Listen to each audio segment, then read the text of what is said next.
And we're live. Hey guys, this is Colin and Christina Mui. And we are the co-founders of QueerCosmos. What? So we are here today to talk to all of you about the predominance of Capricorn energy that's active right now. So there are 6 planets in Capricorn right now: Sun, Moon, Venus, Mercury, Saturn, and Pluto. Yes. So right now we're going to be really smart in terms of invoking and activating and articulating the most high-minded Capricorn values.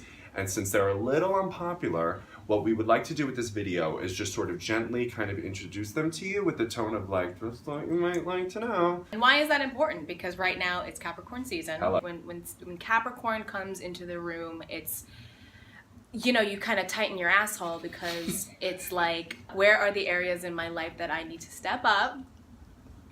Am I right or am I wrong though? Bitch, you're right. Tomorrow, Tuesday, January 16th is going to be a new moon in Capricorn.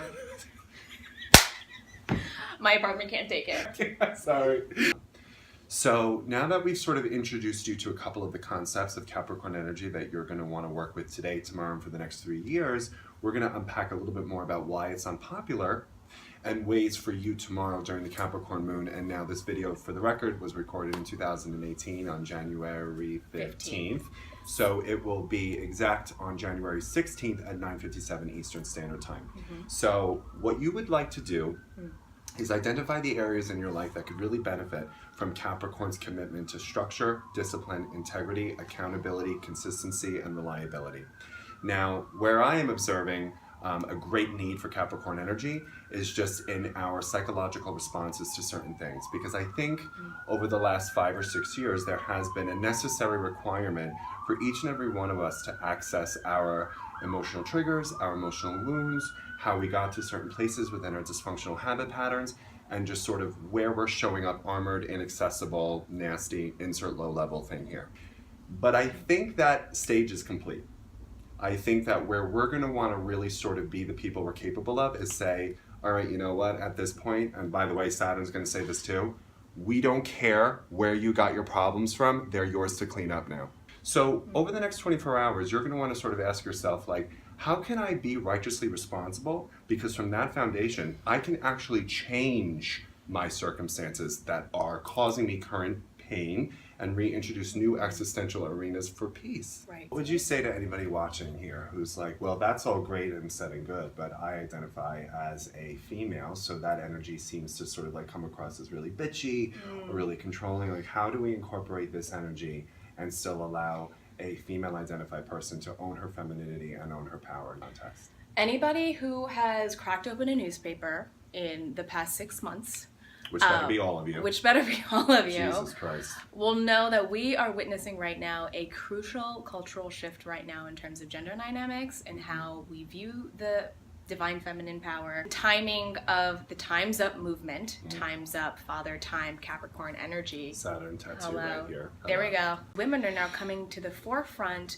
and bucking the trends on authority and turning the tables on what it means to be powerful. I think it's a really opportune time for women to act up because Capricorn is so much about practicality. They're not all about just talking the talk, but it's also about walking the walk. How can we write organizations, the power structures at the top to reflect the people that they serve, which mind you, 50% of the population, if not more, are female. So why don't our boardrooms and our board of directors reflect that? It's time's up. It's time to ask the question. And I think where you appreciate this structure and discipline comes most obviously in your moon in Capricorn. 100%. And your Mercury in Capricorn, otherwise known as? My Mercury. Because no is one of my favorite words in the dictionary. I use it often and I use it well. Yes, However, here's a shameless plug for you, Shonda Rhimes, the year of the yes. I'm starting my 2018 with this, and it's fabulous. And I actually have a Capricorn dominant chart, and I find myself relying on that energy the most heavily when I am surrounded by what my astro twin, another Capricorn influenced person, and I call precious problems, where people are like, oh my god, you'll never believe it. I just have this like paralyzing fear of like vulnerability and uncertainty and risk. And I just like, wake the fuck up and smell the coffee. You're not the only one.